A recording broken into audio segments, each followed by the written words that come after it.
Hello everybody, I welcome you all for today's session, and in today's session we will continue the molecular basis of inheritance topic.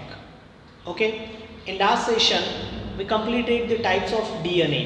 Actually that are the forms of DNA, not the types of DNA, that are the forms of DNA, that is A, B, C and D as well as Z.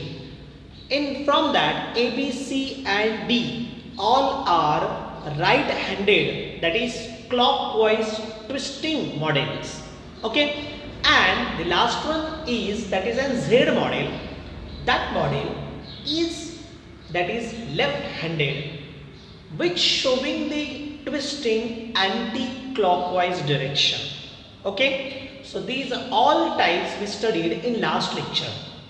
Now we will continue with the DNA is an genetic material. Okay, in last lecture there was a mistake. एक mistake होती त्या लेक्चरमध्ये.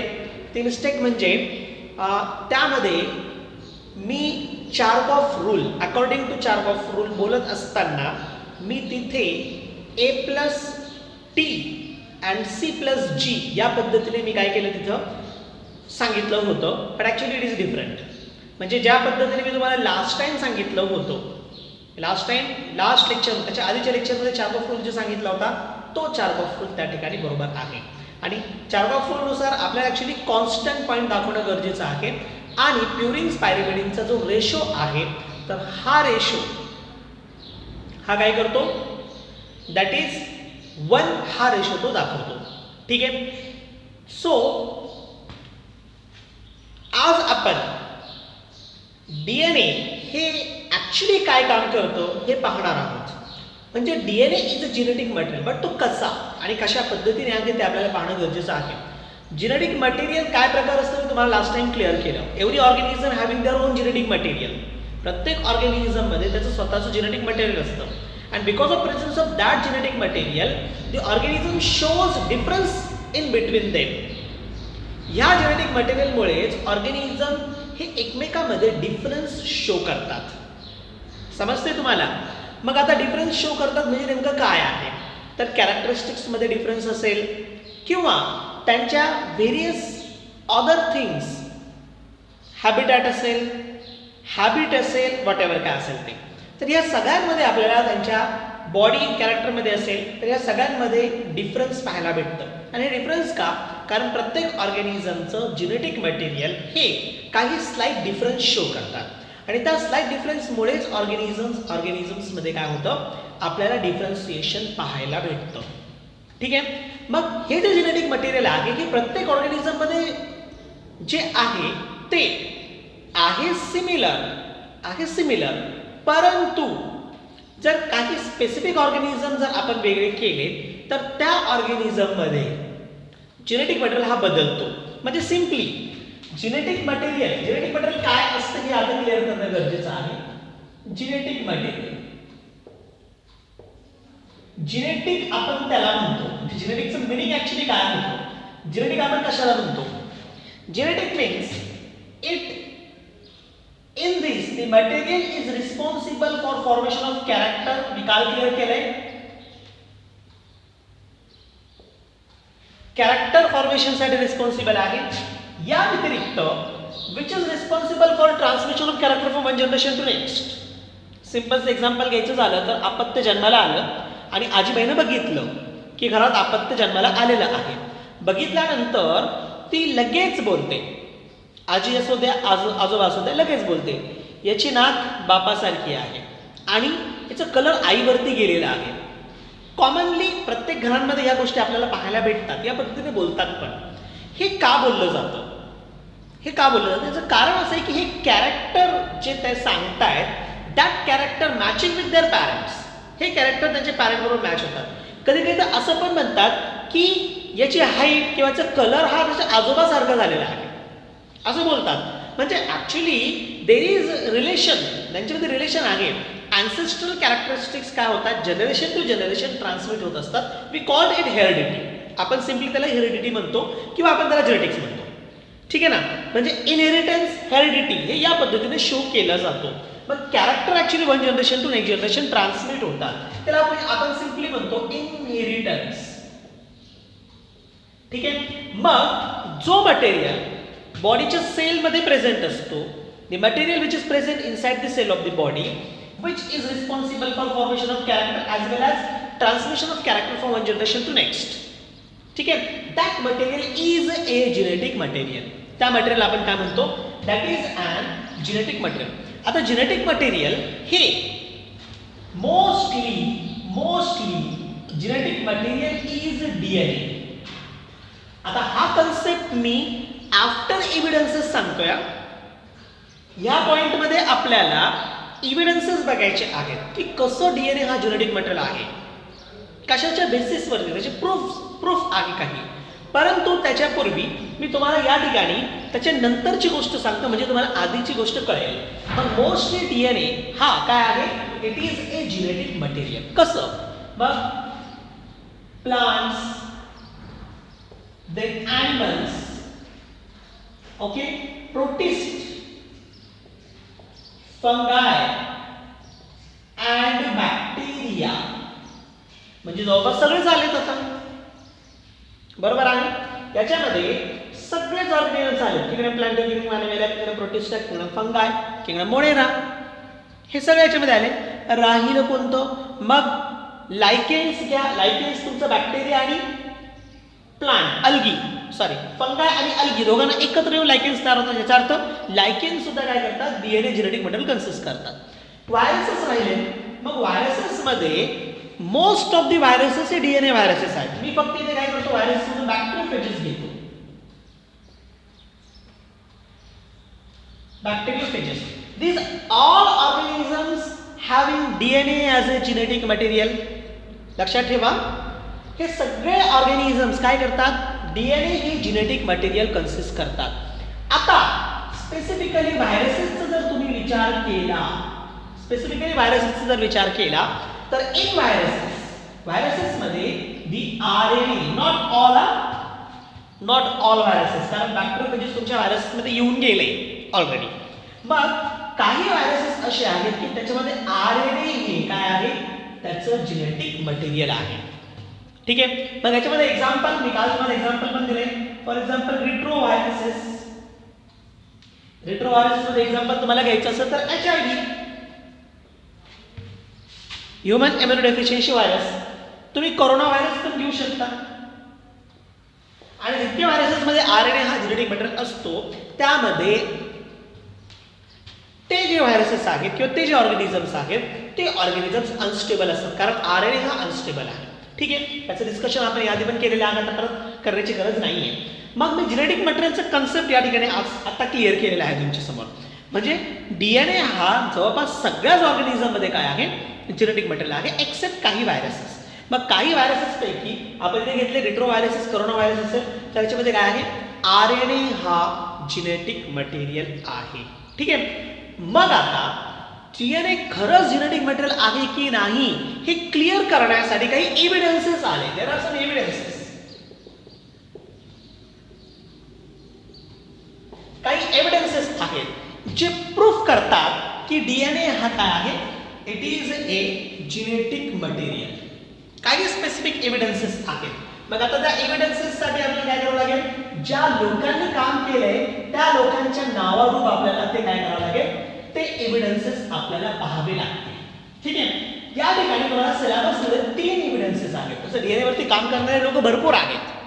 DNA वरती बऱ्याच लोकांनी काम केलेले आहे, परंतु स्पेसिफिकली सिलेबसमध्ये 3 एव्हिडन्सेस, 3 एक्सपेरिमेंट दिलेले आहेत. मग याच्यामध्ये कोणकोणते आहेत, एक तुम्हाला एव्हिडन्स बघायचा आहे, that is evidence from bacterial transformation experiment.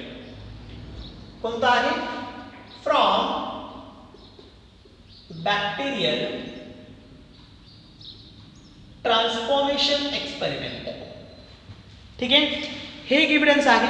त्याच्यानंतर दुसरं सेकंड एव्हिडन्स, बॅक्टेरियल ट्रान्सफॉर्मेशन मध्ये जो काही मटेरियल आहे त्या मटेरियलला, म्हणजे ट्रान्सफॉर्मेशन नंतर जे मटेरियल भेटले की असं वाटतं की हे जेनेटिक मटेरियल असू शकतात. ठीक आहे. मग ह्या मटेरियल्सला सेपरेट केले, सॉर्ट आउट, आणि सॉर्ट आउट करून एक्सपेरिमेंट केलं गेलं. तो एक्सपेरिमेंट होता ॲव्हरी मॅक्लिओड अँड मॅककार्टी एक्सपेरिमेंट. याला आपण ॲव्हरी एटॉल एक्सपेरिमेंट म्हणतो. ॲव्हरी एटॉल एक्सपेरिमेंट. 3 सायंटिस्ट आहेत म्हणून मी एटॉल हा वर्ड त्या ठिकाणी लिहिलेला आहे. ठीक आहे. त्यानंतर ॲव्हरी एटॉल यावरूनही हे फायनलाइज झालं नाही की DNA हा जेनेटिक मटेरियल आहे, कारण त्यावरती सुद्धा आक्षेप घेतला गेला, प्रश्न उठवले गेले. मग अशा केसमध्ये तिसरं एक्सपेरिमेंट आलं, that is experiment on bacteriophage. Direct व्हायरसवरती एक्सपेरिमेंट और evidence on the experiment of bacteriophage. ठीक आहे. मी आता नावं देत असताना या पद्धतीने तुमच्यासमोर नावं दिलेली आहेत. आता बुक्समध्ये वेगवेगळ्या प्रकारची नावं भेटतात, तुमच्याकडे लिहून ठेवा, म्हणजे जर तुम्ही वेगवेगळे बुक्स हाताळत असाल तर तुम्हाला त्या ठिकाणी कन्फ्युजन नको. हा जो पहिला एव्हिडन्स आहे, तर या एव्हिडन्सला काही बुकमध्ये ग्रिफिथ एक्सपेरिमेंट म्हटलंय. काय म्हटलंय? Griffith experiment. तसं हा पहिला एव्हिडन्स त्या पद्धतीने तोच नाव देतो. नावाला काहीही नाही, म्हणजे आपण एकदा नाव दिलं म्हणजे याचा अर्थ असा नाही की तसंच नाव यायला पाहिजे. हा, काही असे आहेत, काही टॉपिक, काही कन्सेप्ट असे आहेत की स्पेसिफिक तेच नावं आहेत, परंतु काही ठिकाणी बुक्सनुसार ते बदलले जातात. ठीक आहे. मग इथं बॅक्टेरियल ट्रान्सफॉर्मेशन एक्सपेरिमेंट आहे, त्याला म्हणतो ग्रिफिथ एक्सपेरिमेंट. Griffith experiment. काही बुकमध्ये ग्रिफिथ एक्सपेरिमेंट हे नाव आहे. कारण सर रॉड्रिक ग्रिफिथ, ठीक आहे, तर यांनी माईस, त्यानंतर डिप्लोकॉकस निमोनी हा बॅक्टेरिया हे एकत्र घेऊन किंवा याच्या सहाय्याने त्याने काय केले? एक्सपेरिमेंट केला, आणि एक्सपेरिमेंटच्या सहाय्याने त्यांनी दाखवून दिलं की DNA हा जेनेटिक मटेरियल आहे. पण सगळ्याच लोकांनी त्याला ऍक्सेप्ट केलेलं, नॉट युनिव्हर्सली ऍक्सेप्टेड. याचं कारण आहे, याच्या मागचं याचं कारण असं आहे की त्यासाठी जे मटेरियल त्यांनी यूज केले तर एकच नाही, फक्त DNA नव्हता, DNA बरोबर RNA पण होता, प्रोटीन पण होता, अदर कंपोनंट पण होते. म्हणजे तिथे कन्फ्युजन होता की नेमकं कोणतं याच्यातून जेनेटिक मटेरियल आहे ते. पण या एक्सपेरिमेंट मधून एक गोष्ट क्लिअर झाली, दॅट इज अ ट्रान्सफॉर्मेशन. काय? ट्रान्सफॉर्मेशन. म्हणजे इथं एक स्ट्रेन, ट्रान्सफॉर्मेशन एक्सपेरिमेंट काय सांगतं? ट्रान्सफॉर्मेशन एक्सपेरिमेंट असं सांगतं की बॅक्टेरियाची एक स्ट्रेन, ठीक आहे, ती ऑदर स्ट्रेन मध्ये कन्वर्ट होते. ती काय होते? ऑदर स्ट्रेन मध्ये. म्हणजे फॉर एक्झाम्पल, जर नॉन व्हायरुलंट स्ट्रेन आहे, म्हणजे जे पॅथोजेनिक नाही, ती कन्वर्ट होईल व्हायरुलंट मध्ये. मग कोणतं तरी मटेरियल याच्यामध्ये इन्व्हॉल्व आहे, जो काय करतोय? हे ट्रान्सफॉर्मेशन करतोय. एका स्ट्रेनचं कन्व्हर्जन अदर स्ट्रेन मध्ये ट्रान्सफॉर्म करतोय, असं कोणतं तरी मटेरियल आहे. या मटेरियलवरती नंतर ह्या 2 एक्सपेरिमेंटमध्ये डिस्कशन झाले, किंवा ह्या 2 एक्सपेरिमेंट मध्ये त्या मटेरियलवरती नंतर काय केले? काम केलं गेले, आणि त्यावरून हे फाइंड आउट केले गेले की खरंच तो DNAच आहे जो ॲज अ जेनेटिक मटेरियल आहे, जो काय करतोय? हे ट्रान्सफॉर्मेशन करण्याचं काम करतोय. ठीक आहे. चला, तर ग्रिफिथ एक्सपेरिमेंट. तर ग्रिफिथ यांचा हा जो एक्सपेरिमेंट आहे, म्हणजे त्या एक्सपेरिमेंटच्या बेसिसवरतीच नाव त्याला ग्रिफिथ एक्सपेरिमेंट दिले गेले. दुसरं ॲव्हरी एटॉल, 3 सायंटिस्ट याच्यामध्ये आहे. याचं घेताना म्हणजे नाव देत असताना ॲव्हरी एटॉल नाव दिले गेले, पण ॲक्च्युली त्याच्यामध्ये 3 लोक आहेत. ॲव्हरी, मॅक्लिओड, मॅककार्टी असे 3 लोक आहेत, ज्यांनी मिळून 14 वर्षानंतर, म्हणजे ट्रान्सफॉर्मेशन एक्सपेरिमेंट 1928 मध्ये झालं. 14 नाही, 16 वर्षानंतर 1944 मध्ये हा एक्सपेरिमेंट झाला ॲव्हरी एटॉलचा. आणि त्यानंतर आलं दॅट इज एक्सपेरिमेंट ऑन बॅक्टेरियोफेज, जे हार्शी आणि चेस या 2 लोकांनी त्यावरती काम केलेलं आहे. मग वेगवेगळ्या पुस्तकामध्ये नावं डायरेक्ट सायंटिस्टची देऊन घेतलेले आहेत. ठीक आहे. क्लिअर झालं. आपण पहिलं पाहूया, that is an Griffith experiment. आता ग्रिफिथ एक्सपेरिमेंट, ग्रिफिथ यांनी काय केलं? ट्रान्सफॉर्मेशन एक्सपेरिमेंट केलं. या एक्सपेरिमेंटला आपण ट्रान्सफॉर्मेशन एक्सपेरिमेंट सुद्धा म्हणतो. We also called transformation experiment. ठीक आहे. आणि हे एक्सपेरिमेंट केलं गेलं होतं 1928 मध्ये. Was done in 1928 by sir Griffith. काय केलं या एक्सपेरिमेंटमध्ये? सिम्पलचं एक्सपेरिमेंट आहे, खूप जास्त डिफरंट नाही आहे. काय केलं? रिक्वायरमेंट किंवा यांनी वापरलेले कॉम्पोनंट्स, मी मटेरियल नाव लिहितो. काय वापरलं त्यांनी एक्सपेरिमेंटमध्ये? यांनी एक्सपेरिमेंटसाठी बॅक्टेरियाचे 2 स्ट्रेन घेतले. 2 स्ट्रेन्स ऑफ बॅक्टेरिया. मग हा बॅक्टेरिया कोणता वापरला यावर प्रश्न विचारला जातो नीटमध्ये. हा बॅक्टेरिया कोणता वापरला? मग वेगवेगळ्या पुस्तकामध्ये वेगवेगळी नावं दिली गेली. 2 नावं मी तुमच्या समोर ठेवतो म्हणजे तुम्हाला प्रॉब्लेम नको. एक आहे डिप्लोकॉकस निमोनी.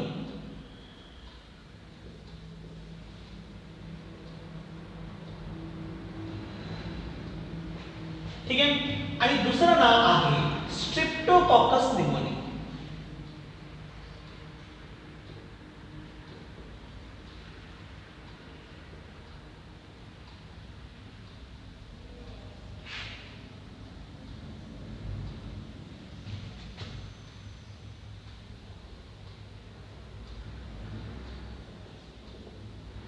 ठीक आहे. हे 2 आहेत, डिप्लोकॉकस निमोनी, स्ट्रिप्टोकॉकस निमोनी. नावावरून आठवत असेल, these bacteria responsible for the disease pneumonia. कशासाठी रिस्पॉन्सिबल आहे? निमोनियासाठी. आणि हे निमोनिया मॅमल्समध्ये करतं. कोणामध्ये करतं? हे मॅमल्समध्ये करतं. मग ॲक्च्युली 2 स्ट्रेन वापरण्याचं कारण काय आहे? कारण ॲक्च्युली दाखवायचं होतं की कोणतं तरी असं मटेरियल आहे जो एका स्ट्रेनचं कन्व्हर्जन दुसऱ्या स्ट्रेनमध्ये करतो, म्हणून 2 स्ट्रेन घेतले, 2 स्ट्रेन्स. मग हे 2 स्ट्रेन कोणते घेतले? हे 2 स्ट्रेन, एक घेतलं R आणि एक घेतलं S. ठीक आहे. एक घेतलं R आणि एक घेतलं S. R2S3 असं नाव दिलं होतं त्यांना. नाव कोणतं असं एकदम डेप्थमध्ये विचारलं जात नाही प्रश्न. मग आपण R आणि S नाव दिलं. R स्ट्रेन, R का म्हटलं? Because rough. आणि S स्मूथ वरून नाव दिलं. ठीक आहे. आता बॅक्टेरिया आहे त्याच्यावरती काही प्रोटीनेशियस कंपोनंट असतात म्हणून रफ लेअर फॉर्म होतो. पण त्याच्यावरती जर अदर एखादा पॉलिसॅकराइड लेअर जर असेल तर तो स्मूथ मध्ये कन्वर्ट होतो. म्हणजे हे स्मूथ का आहे? कारण इट हॅविंग पॉलिसॅकराइड लेअर. हा जो डिप्लोकॉकस निमोनी आहे ना एस स्ट्रेनचा, तर ह्या स्ट्रेनचं बॅक्टेरिया हे पॉलिसॅकराइडची लेअरवरती कोटिंग कन्सिस्ट करतं.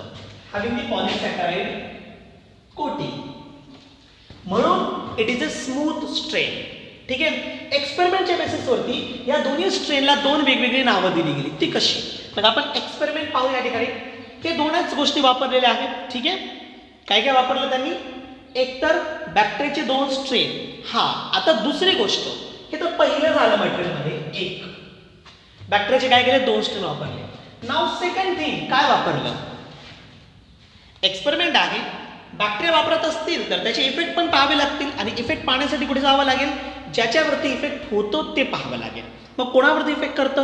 मॅमल्सवरती करतं. मॅमल्सपैकी इथे निवडत असताना किंवा सिलेक्ट करत असताना ग्रिफिथनं काय केलं? माईस हा ऑर्गॅनिझम इथे निवडला. काय केलं त्यानं? माईस हा ऑर्गॅनिझम या ठिकाणी, मॅमल या ठिकाणी निवडला. मग आता हे 2 महत्वाचे मटेरियल झाले. एक्सपेरिमेंट रन केला. कसं? Experiment procedure. ह्या प्रोसिजरमध्ये काय केलं? पहिल्या स्टेपमध्ये ही इंजेक्टेड, त्याने काय केलं? He injected the S smooth. He injected S strain into the mice. पुस्तकामध्ये पूर्ण फिगर भेटेल. फिगर देण्याची मला गरज नाहीये, मी फक्त या पद्धतीने देतोय तुम्हाला. मग एस काय केलं? त्यानं माईस मध्ये इंजेक्ट केला. What happen? The strain S responsible for disease in the mice, that is pneumonia. Due to that mice has been died. काय झालं? माईस मेला. समजते? एस स्ट्रेन माईस मध्ये इंजेक्ट केलं इंजेक्शननं आणि काय केलं? तो माईस डाय झाला. का झाला? Due to the disease pneumonia.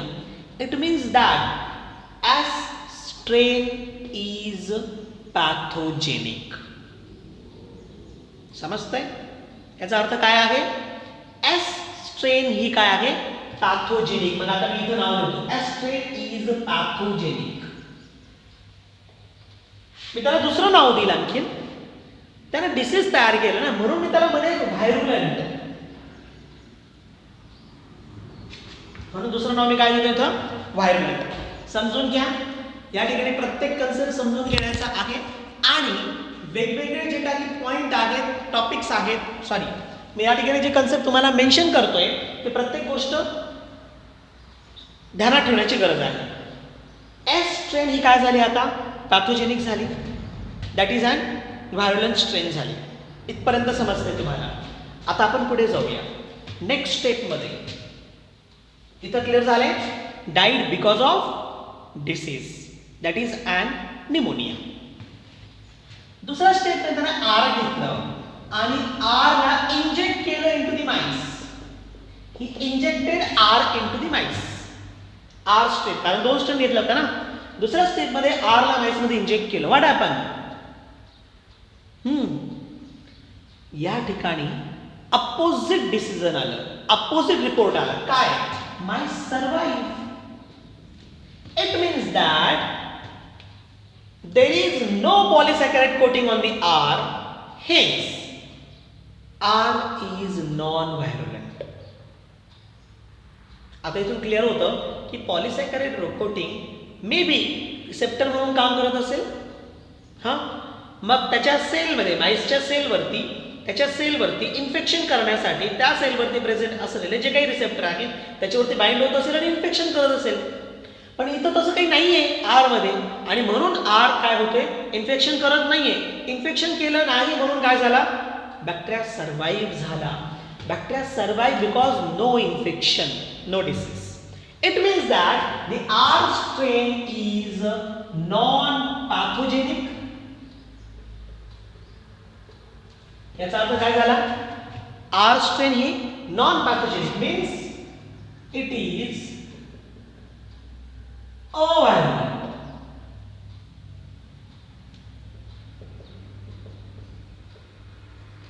तुम्ही त्याला नॉन व्हायरुलंट सुद्धा म्हणू शकता.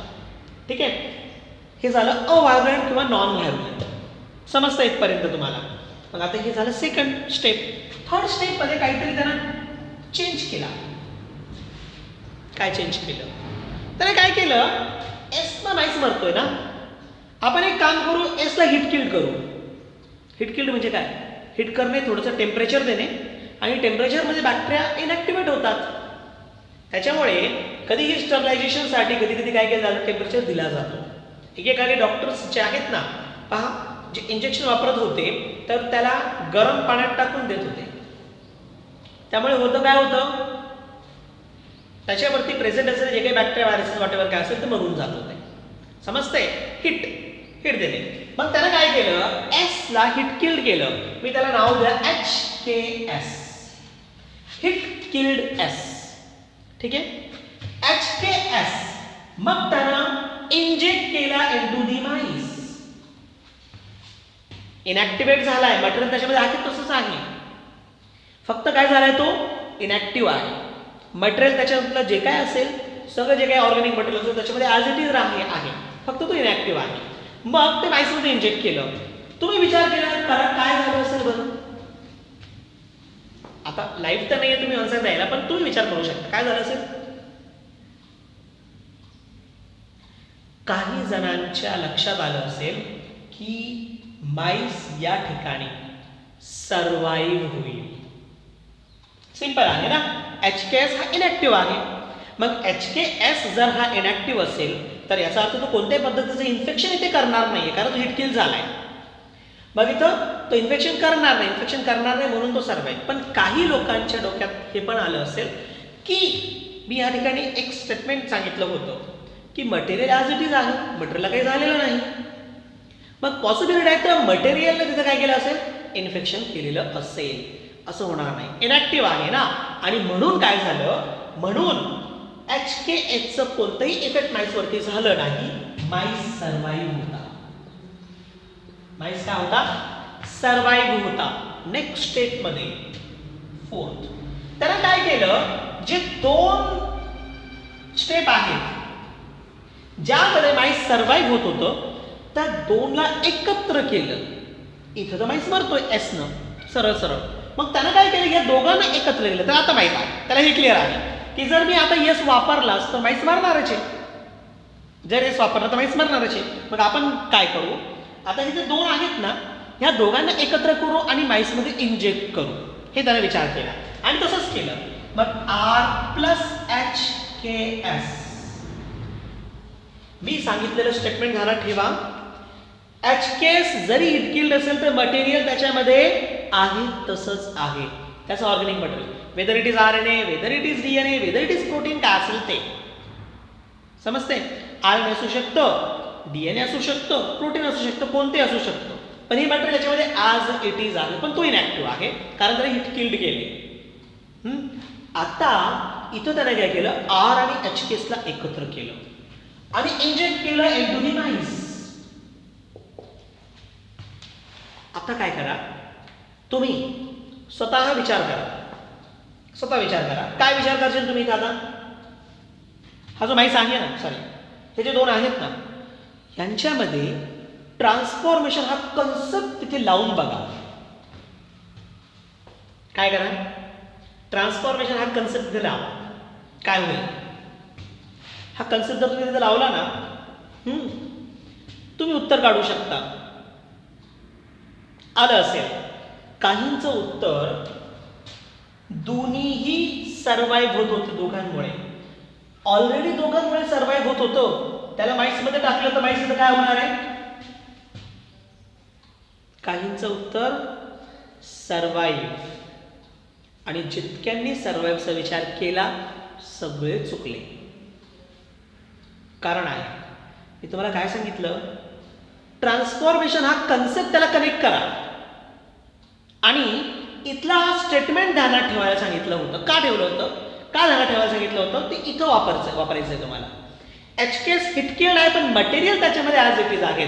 नाव आता HKS मध्ये ते जे मटेरियल आहे ना, ते जे मटेरियल जरी HKS हा इनॅक्टिव्ह आहे, हा जरी इनॅक्टिव्ह आहे पण तो जो कोणता मटेरियल त्याच्यामध्ये प्रेझेंट आहे ना तो मटेरियल हा जो ऍक्टिव्ह आहे, रफ ऍक्टिव्ह आहे ऑलरेडी, आर जो आहे तो ऍक्टिव्ह आहे.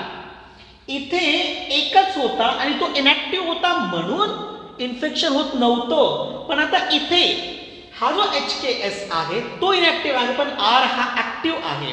आणि ही जी ऍक्टिव्ह स्ट्रेन आहे ती काहीतरी काम करणार आहे, पण ती जेव्हा एकटी काम करत होती तर इन्फेक्शन करत नव्हती. पण आता इथे याचं मटेरियल ऍक्टिव्ह आहे, तो इनॅक्टिव्ह आहे, पण याच्यामध्ये मटेरियल प्रेझेंट आहे. हे मटेरियल आर बरोबर येतील, हे मटेरियल काय होतील, आर बरोबर येतील. Now R converts to this the transformation. तुम्हाला सांगितलं इथं non virulent converts to virulent, one state converts to other. म्हणजे इथं काय झालं, R converts to S. Something is present in the HKS, may be RNA और DNA और protein. RNA असू शकतं, DNA असू शकतं किंवा प्रोटीन असतं, काहीतरी प्रेझेंट आहे. Something is present in the HKS which is responsible for transformation, which is responsible for transformation of HKS, sorry, transformation of R into the S. काय करतोय, हे R चं कन्वर्जन S मध्ये करतोय. Now the S will be act on the mice. हा S mice वरती act will and mice will be die. It was shocking result for Griffith. मी इथे explain केल्या सगळ्या गोष्टी डायरेक्ट, पण ग्रिफिथनं तोपर्यंत काही एक्सप्लेनेशन पाहिलेलं नव्हतं. त्यानं तर सरळ सरळ मिक्स केलं, माईस मेला, माईस मरून गेला होता. तो विचार करायला लागला की हाऊ दिस इज पॉसिबल, कसं झालंय, how mice died. Then after he studied, he thinking, he was concluded that yes, something is present in HKS which is responsible for transformation of R into the S, and that S will be act on the mice and mice will be died because of the infection. This is called as a transformation principle. मी जितकं तुम्हाला बोललो ना statement इंग्लिशमध्ये, ह्या स्टेटमेंटला म्हणतात transformation principal. लिहून घ्या ते, मग रिमाइंड करा, मागे या आणि मी काय स्टेटमेंट सांगितलं ते ॲज इट इज लिहा. किंवा मग मी सांगतो something is present in HKS which is responsible for transformation of R into the S, which is responsible for transformation of R into the S, called as transformation principle. त्याला म्हणतात transformation principal. ही शेवटची step तुम्हाला सांगते, transformation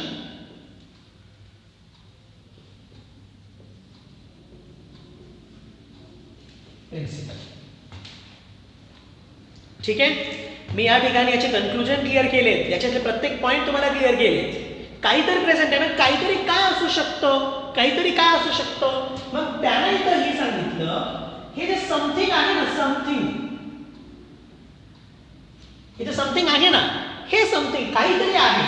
मग काय, it may be DNA, मग त्यामध्ये DNA असू शकतं, मे बी RNA, कारण 1928 आहे हे तर माहित पडलं होतं की सेलच्या आतमध्ये काय काय असतं. मे बी DNA असू शकतं, RNA असू शकतं, मे बी प्रोटीन असू शकतात. आता काम करायचं याच्यावरती. इथून पुढे यांनी तर इथंच थांबवलं, ग्रिफिथने इथंच थांबवलं सगळं, पण खरं काम करण्याची गरज इथं होती. तिघांना सेपरेट करा आणि प्रत्येकाला पहा नेमकं कोण ट्रान्सफॉर्म करतोय, म्हणजे पुढच्या स्टेपला जाण्याची गरज आहे.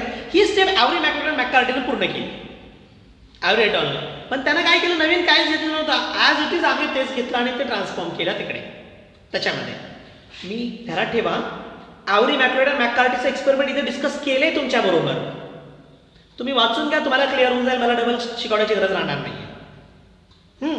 इथे ग्रिफिथनं काय केलं होतं, ग्रिफिथनं फक्त एवढंच सांगितलं होतं, काय सांगितलं होतं की something present in that, may be it is DNA, may be RNA or protein, तिघांपैकी कोणतं तरी आहे, that is which is responsible for transformation of. इथं ट्रान्सफॉर्मेशन प्रिन्सिपल सांगितलं होतं, म्हणून बॅक्टेरियल ट्रान्सफॉर्मेशन एक्सपेरिमेंट नाव दिले त्याला.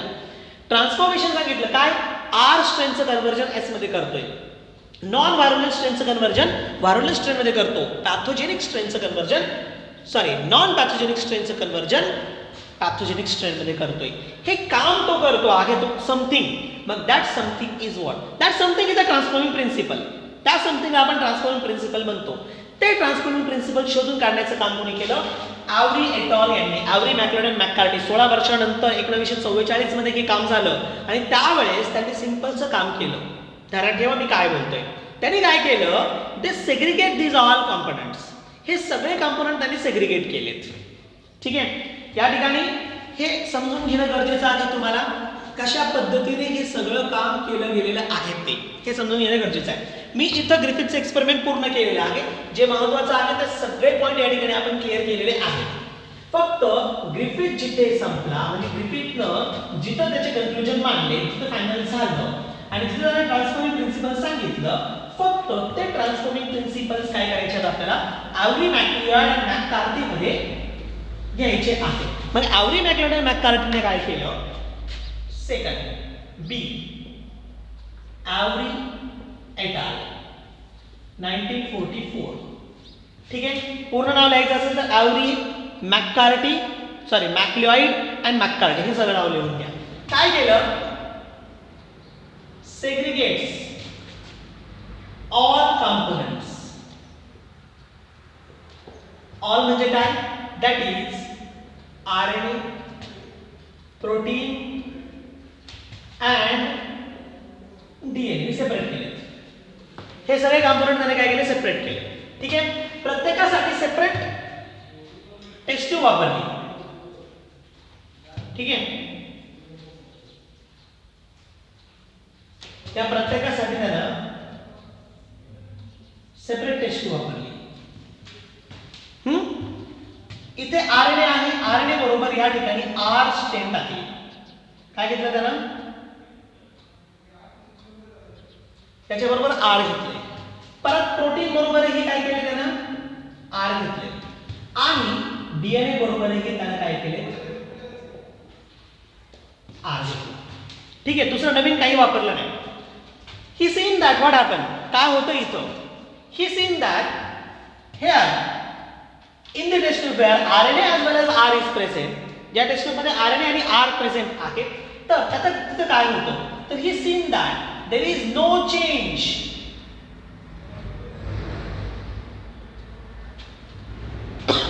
बदल झाला नाही. जिथे प्रोटीन वापरलं तिथे सुद्धा नो चेंज, बदल झाला नाही. इथे आरच राहिला, इथे आरच राहिला. But last test where DNA is present, in that the R converts to S. हे महत्वाचं. तिथे काय झालं, R हे S मध्ये कन्वर्ट झालं होतं. इट मीन्स दॅट ट्रान्सफॉर्मेशन इथंच क्लिअर झालं. Which is that transforming principle, that transforming principle is a DNA. ते ट्रान्सफॉर्मिंग प्रिन्सिपल काय आहे, ते DNA आहे. इथून प्रूफ झालं की DNA is a genetic material. Yes, Avery et al. Experiment proves that DNA is genetic material. कसं, how explain केलं काय, DNA is a transforming principle of Griffith. हे DNA काय आहे,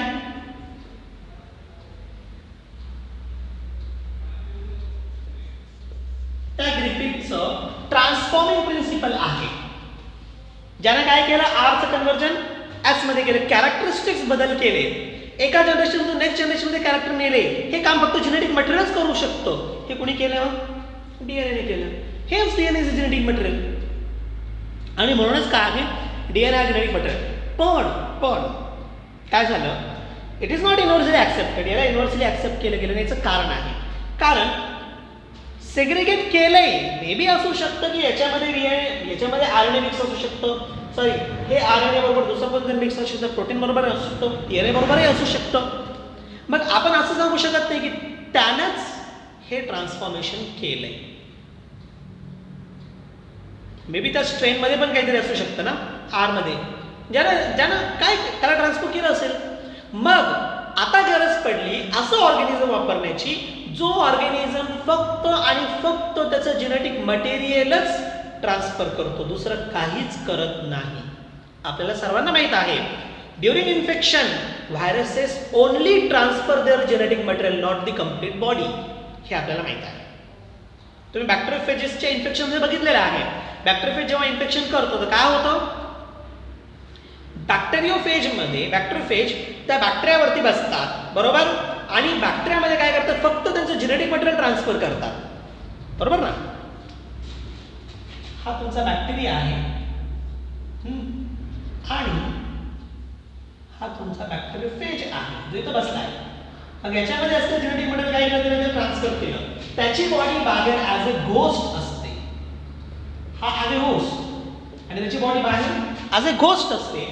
आणि आतमध्ये काय करतो, ते फक्त त्याचं जेनेटिक मटेरियल ट्रान्सफर करतो. तो काय करतो, फक्त त्याचं जेनेटिक मटेरियल आतमध्ये ट्रान्सफर करतो, बॉडी आतमध्ये असते. याचा अर्थ जे ट्रान्सफर झाले तो जेनेटिक मटेरियल आहे. हे सगळ्या बायोलॉजिस्टला माहिती आहे. सगळे जेनेटिकली काम करणाऱ्या लोकांना माहित आहे की व्हायरसेस जेव्हा इन्फेक्शन करतात तर काय करतात, ते फक्त त्यांचं जेनेटिक मटेरियल सेलमध्ये टाकतात किंवा ट्रान्सफर करतात. म्हणून हार्शी आणि चेस हुशार धरलेत.